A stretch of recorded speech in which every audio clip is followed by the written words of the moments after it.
Louvado seja nosso Senhor Jesus Cristo. Querido povo de Deus, homilia diária, sexta-feira, primeira semana do tempo comum. Evangelho de São Marcos, capítulo 2, versos 1 a 12. O quadro litúrgico de hoje, logo no início da vida ministerial de Jesus, além de tantas observações a serem respeitadas como um verdadeiro caminho de ensinamento espiritual, nos faz pensar um pouco sobre o repouso sagrado de Deus. O que vem a ser o repouso prometido por Deus?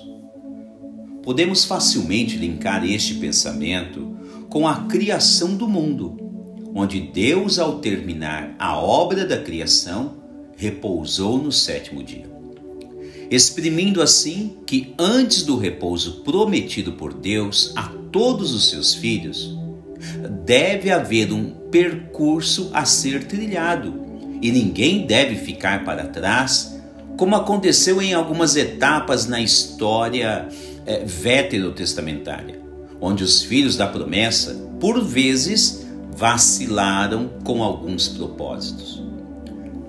A respeito da criação, Deus fez o mundo criado em 6 dias e depois foi para o seu repouso sagrado. Dentro deste olhar, existe uma mensagem muito importante a ser observada que Deus quer nos comunicar.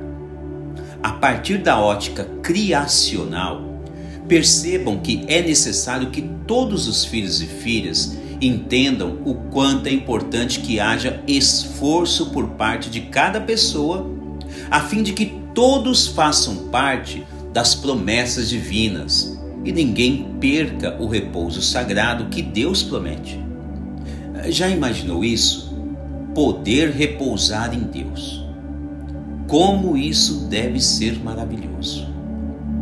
Se pensarmos em algumas categorias terrenas, podemos até imaginar tipos de descanso, mas nunca será como o descanso proposto por Deus. Com efeito, o descanso dentro das categorias terrenas se refere muito mais ao corpo, enquanto o descanso proposto por Deus se refere à alegria da alma.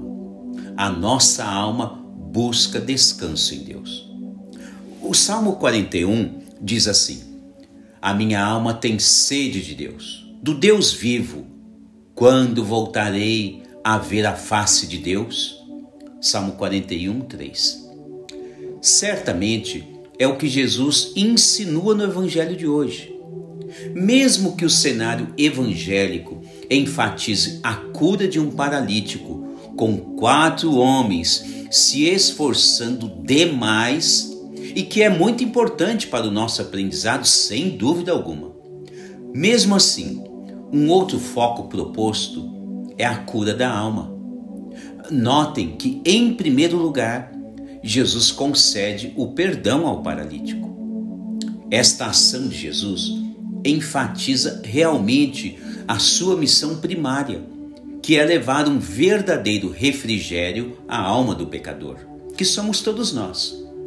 Contudo, sabendo que muitos naquela sinagoga duvidavam de sua messianidade, então, a fim de demonstrar a todos que estavam presentes naquele local, Jesus realiza mais um grandioso milagre, ficando patente a sua autoridade, tanto sobre a vida espiritual como sobre a vida corpórea de cada pessoa. Primeiro, Jesus perdoa os pecados daquele paralítico. Depois, o cura de sua paralisia corporal. Conforme a atuação de Jesus, o homem necessitava do perdão de seus pecados em primeiro lugar. Jesus beneficiou aquele homem em todas as suas necessidades simultaneamente. Lembrando mais uma vez o ato criacional, onde Deus criou os seres espirituais e corporais concomitantemente. Neste homem do Evangelho de hoje, Jesus realiza o mesmo ato do Deus Criador. Primeiro, cuida de sua alma, que é onde se localiza toda a sua vida espiritual e depois cura o seu corpo, sua vida sensível. Notem que desde o início da criação, em primeiro lugar, Deus criou os seres espirituais e logo após o mundo sensível. Então, o Evangelho, além de trazer outras nuances para a reflexão, ressalta ainda os verdadeiros cuidados sagrados de Deus com a nossa vida espiritual, assim como é descrito no Evangelho. E também, na visão prática, acontece a mesma coisa com aquele paralítico. Certamente que Jesus está deixando claro toda a sua autoridade divina e sua proveniência principalmente. Jesus é da mesma substância do Pai. Na visão de São João Crisóstomo, Jesus procede de tal forma, em razão de que aqueles que o veem e o seguem percebam que ele é igual ao Pai em dignidade. Por isso, o cenário é bastante envolvente em todos os seus aspectos, tanto no perdão como na cura do paralítico. Contudo, a centralidade cristológica é importante a ser realmente percebida, ou seja, Jesus é consubstancial ao Pai.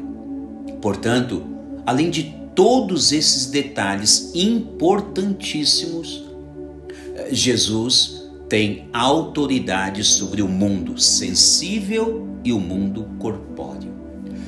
Ora, se é assim que Jesus é, por que não nos apresentamos diante dele com toda a nossa vida? Aliás, diga-se de passagem, muito frágil e, de certo modo, creio que podemos até dizer que nossa vida talvez seja paralítica em muitos aspectos. Apresentemo-nos diante de Jesus, a fim de que Ele possa nos restaurar e nos curar completamente, assim como Ele fez com este paralítico do Evangelho de hoje. Louvado seja nosso Senhor Jesus Cristo,